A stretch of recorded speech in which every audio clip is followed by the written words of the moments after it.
नमस्कार, आप देख रहे हैं टुडे 24 न्यूज और मैं हूं आपके साथ साक्षी निर्वाण। चास अंचल अंतर्गत मोजा कांडा के अधीन खाता नंबर 277 एवं प्लॉट नंबर 1942 जमीन को लेकर दिलीप सिंह चौधरी पिता स्वर्गीय वकील सिंह चौधरी द्वारा गुरु Govind Singh education society technical campus के अध्यक्ष तारसेन सिंह के द्वारा जबरदस्ती कब्जा करने एवं दबाव देने का प्रयास करने का आरोप लगाया है। इस संबंध में श्री चौधरी ने पिंडरा जोरा थाना अंचलाधिकारी चास एवं अनुमंडल पदाधिकारी को लिखित रूप से अवगत कराते हुए कहा कि विगत सर्वे की खेवट नंबर 6 में जमीन मेरे दादा चैतू सिंह के नाम से मौकरारी निबंधित पट्टा दिनांक 1930 आधार पर दर्ज हुआ था। 1930 से 32 के बीच प्रकाशित के पहले जमीन की खाता प्लॉट से पहचान नहीं होती थी। चौधरी के अनुसार ही मेरे दादा चैतू सिंह चौधरी खेवट नंबर 6 के एक चक एक बंद जमीन चौधरी के साथ अपने पुरोहित अयोध्या नाथ पांडे को 7 जून 1919 को एक मकरारी पट्टा निर्गत कर बंदोबस्त किया गया था। इस बंदोबस्ती के आधार पर जब 1930 से 32 के बाद जमीन की पहचान के लिए खाता व प्लॉट लाया गया, इसके आधार पर उसी प्लॉट से सटे 39 डिसमील जमीन मेरे दादाजी द्वारा अयोध्या नाथ पांडे को बंदोबस्ती कर दी गई। अयोध्या पांडे के पूर्वजों द्वारा खाता नंबर 277 प्लॉट 1942 में 2 निबंधित दलील द्वारा जमीन गुरु गोविंद सिंह एजुकेशन सोसाइटी को लिख दी गई।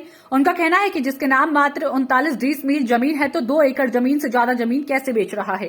इस संबंध में दिलीप सिंह चौधरी ने प्रशासन से गुहार लगाई है कि उक्त जमीन पर निष्पक्ष जांच करते हुए हमें न्याय दिलाने की कृपा की जाए।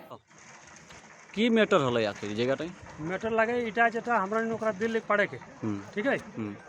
तो पांडे को हम लोग दिए थे एक मोकरारी पट्टा में 7/6/1919 को, जिसमें से उसका सर्वे सेटलमेंट में खतियान बना 39 डिसमिल का। बाकी जमीन हमारा खेवट का है, हम खेवट के उत्तराधिकारी हैं ठीक है। लेकिन जमीन का किस्म जो है फॉरेस्ट है, जिसको गुरु गोविंद सिंह एजुकेशन सोसाइटी द्वारा 2 फर्जी दलील के माध्यम से राइट ऑफ रिकॉर्ड 39 डिसमिल रहने के बावजूद फर्जी 2 दलीलों के माध्यम से 2 एकड़ 43 डिसमिल जमीन का निबंधन कराते हुए जबरन जमीन पर कब्जा कर रहे हैं। कब्जा कर रहा है हाँ। अच्छा, जमीन इसमें कितना था? 39 डिसमिल। और वो कितना रजिस्ट्री करवा लिया है? 2 एकड़ 43 डिसमिल। उसमें कब्जा कर रहा है ना? उसमें कब्जा कर रहे हैं। तो आप लोग इसको आवेदन कहाँ दिए इसका? उसका आवेदन हम लोग अनुमंडल में दिए हैं, उपायुक्त को दिए हैं, सीओ को दिए हैं, थाना में भी दिए थे। अभी देखें कि फर्स्ट लाइन का आदमी आया हुआ था काम बंद कराने के लिए।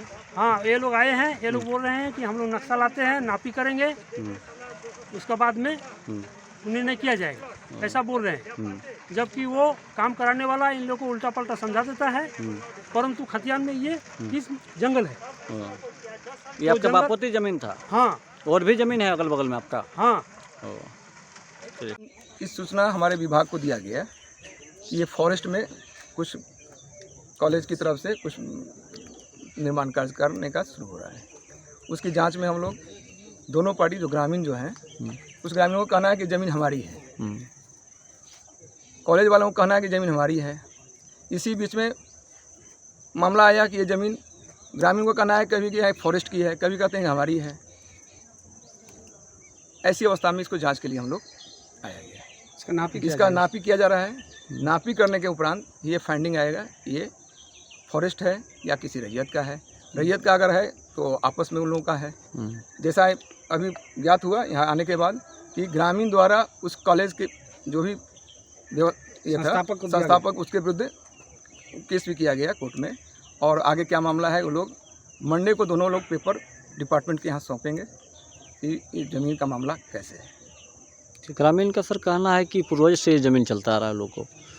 अगर उनकी ज़मीन है, हमारे सर्वे में, हमारी नापी में अगर फॉरेस्ट नहीं है तो उनकी है। अभी तत्काल सर इसका काम बंद रहेगा ना? अभी हमने जब तक जांच में पूरा नहीं होता है, अगर ये फॉरेस्ट की है या नहीं है, दोनों अवस्था में इसका काम हमें बंद रखना है।